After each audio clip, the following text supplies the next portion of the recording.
passenger, when he flew 28 hours, he saw two sunrises. That is why it was called the flight of the double sunrise. And in Swan Lake, which I have seen with my own eyes, I have gone there on the shore, there's a big plaque telling the whole story. There was a flight that came from Sydney to Perth. Yes. And Perth to Koggala. And from Koggala, they went on to Karachi, and the flight went on to England. This was called the Kangaroo Route. That is what it is all about. This route was known as the Kangaroo Route. Kangaroo Route, right. So the Kangaroo Route originally was from Sydney to Perth, Perth to Singapore. Singapore, sometimes they landed in Calcutta, but mostly they went direct to Karachi. Now, this was flown by Qantas pilots. So, Qantas takes a total credit for the safety of this flight and the planning and everything.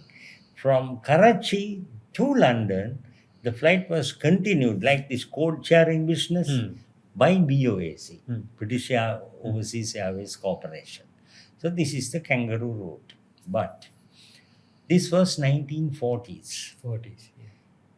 There was a war going on, and Japan by this time had conquered most of the Asian countries, and they were occupying Singapore. So what it meant was that flight from Perth to Singapore could not come to Singapore. So they had to cancel because of the war, and the Japanese were occupying. They had to lose that communication between Sydney and London, all because the aeroplane could not go from Perth and stop for a pit stop, like in car races in Singapore and go, they couldn't go there. That was a big problem. Of course, they were not going to give up. They looked at alternate ways of operating this. Then they came up with the idea that they could go from Perth to Sri Lanka. Southern tip of Sri Lanka. Different route, entirely different route, much more southern.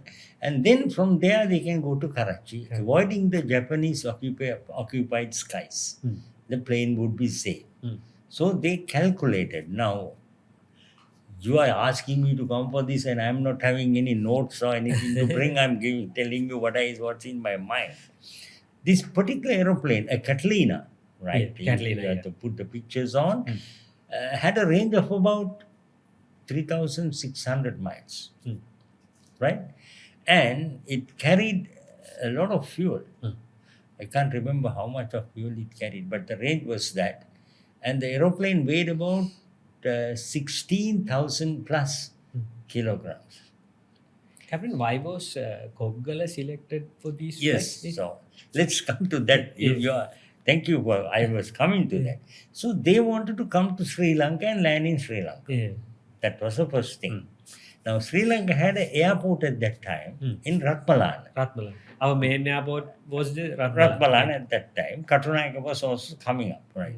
But they wanted to land somewhere as close as possible to the southern coast so that the journey will be shorter. And this was an amphibian aeroplane. It could land on a waterway or on a ground.